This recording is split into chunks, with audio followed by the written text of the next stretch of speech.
Thanks for the help. Welcome to Vlogmas Day! It's time to come to terms with what I have done. I haven't done anything! The truth, the whole truth, and nothing but the truth. So, hello. This is the first time we've actually spoken in a video call before. Yeah, no, that's true. It is. Hello, man. Hello.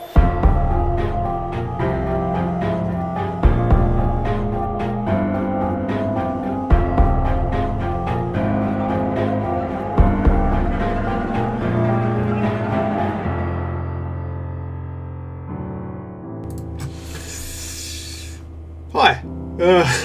I guess this is technically, very technically, the first time that we've actually met. After about a year of radio silence, George privatizes all the videos, leaving only a community post. It's a picture of him with the word Felina written above it. I tweeted about this with anticipation of something possibly to come, but shortly after, I received a private message from George himself. Hey man, I'm really fucking sorry, and I don't want to disappoint you, but it is genuinely over. I can't keep the videos up anymore. I've been playing it over in my head, and I've been really on the fence about doing this for the last few weeks, but I just can't carry on. And for other reasons. I have to let it go, you know? I'll do a proper video. I'll probably even go into what the finale would have been, but I could never live up to what was in my head. I don't have the time, money, or resources, or even people to help. A truly devastating moment. But I didn't want to end it there. So, I convinced George to upload the video he had planned that night, explain why the videos are private, and confirm that the series is officially over. I then promised to make one final send-off to his show, one that hopefully people can look back on and enjoy. But if I'm going to do that, then I do need an ending. Luckily, George already had that planned, and has been teasing it from the very beginning. And I cannot give it the ending that I really would like to. It's something that I really wanted to do. So let me start off by apologising, because I am sorry. After George uploads his video explaining the situation, I invited him on my channel for an interview to be featured in this final video, so we can hear from the man himself how exactly he would have ended it. Well, the first one is the most obvious, but if I don't address it, everyone in the comments is going to say it. So yeah, this is so definitely it's best to get it out of the way. yeah, exactly. Best way. Yeah, to no, get... it's fake. Yeah. Yeah. It's definitely. This is not another ARG or web series within a web series. It's fully over. Yeah, no, it's over. There's still a few stragglers who do think that. Who still think that it's part of an ARG.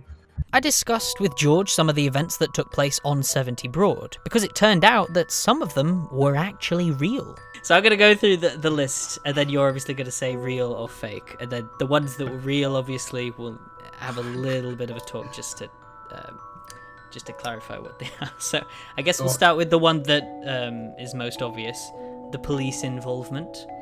Yeah, that was real. Yeah.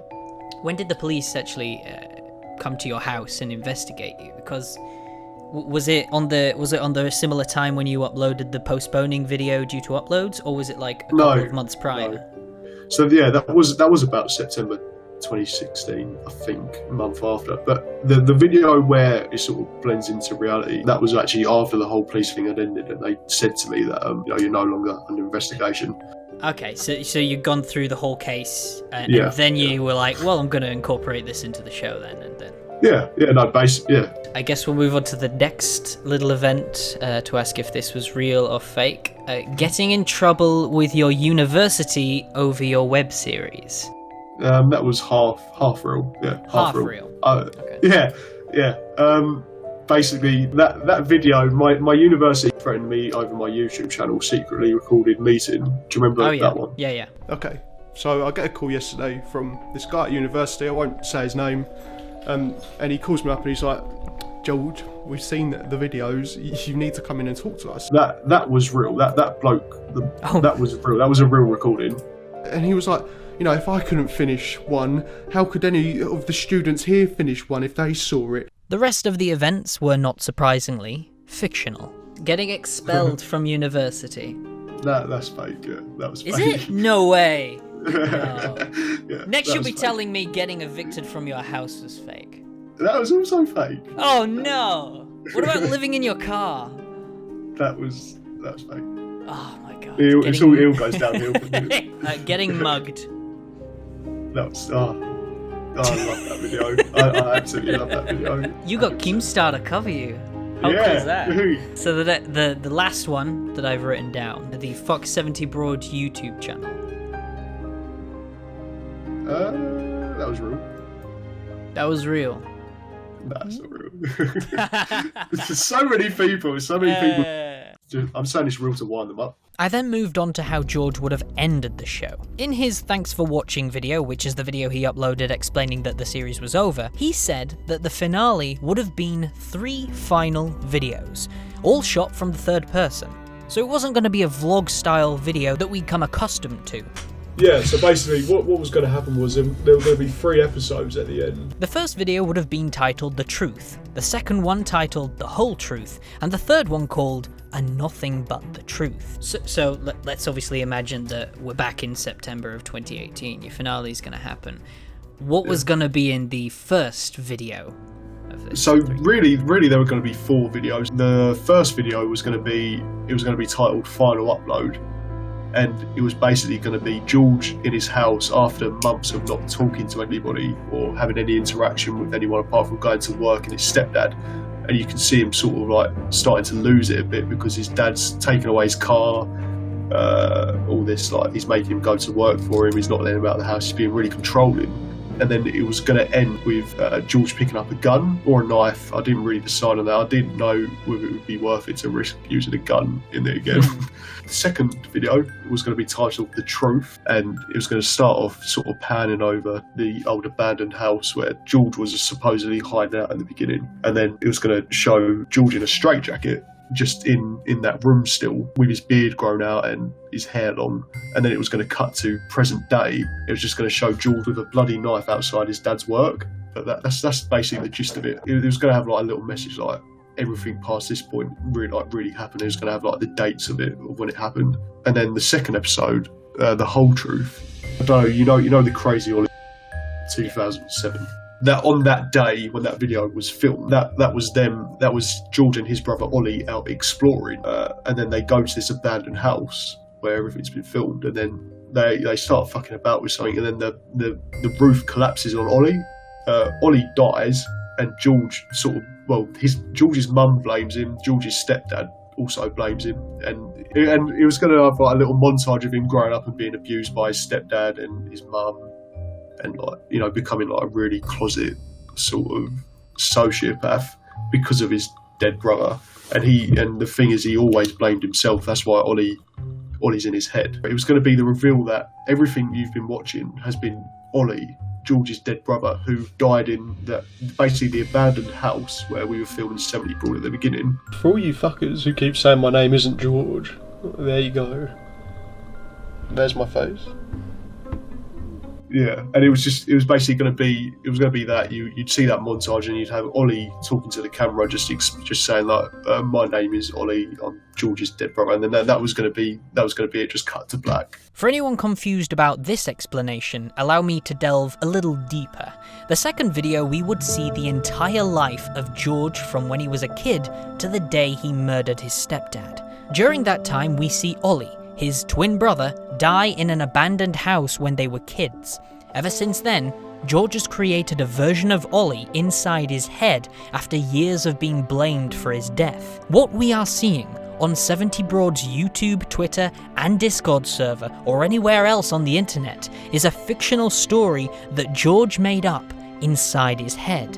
We, the fans, the media that gave him backlash, everyone on the internet, are just a figment of George's imagination. And Ollie is playing the role of George, which is why we constantly saw him break character and speak to George on Twitter in the videos too, complaining about the story being too negative. When you look back on this, George, I'm not entirely sure what you're doing right now. At the end of the day, there's more to life than that place. This also explains why George said, "I created you all," after getting mad at his fans in the Discord server. We also now understand why George was hiding out at the abandoned house at the very beginning of the series, because this wasn't George, this was Ollie, his twin, who died at this exact location when they were kids. It also explains why both of them hated that location, despite him constantly filming there. And then the final episode, And Nothing But the Truth, it was going to be like a cold cut to where George has the gun aimed at his mum and his friends and some of his family. And in the original video where the gun assumed that he would shoot someone, whereas actually what happened was his stepbrother had like pulled his legs out and knocked him out. And then the music was going to start playing, Mr. Blue Sky.